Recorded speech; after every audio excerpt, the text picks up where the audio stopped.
Hi, so somehow I bumped my mouse and shut the other video off before I realized it was a mess.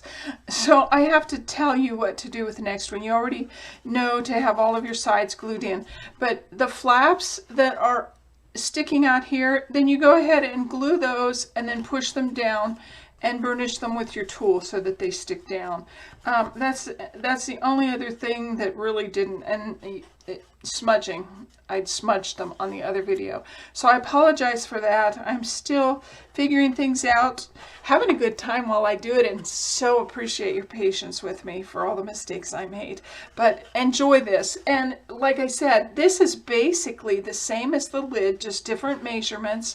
And you can see this will fit inside. So you can make the second drawer box the same as you did this first one, and then the next video I put up will be how to make the sides so that they glue together and become a box.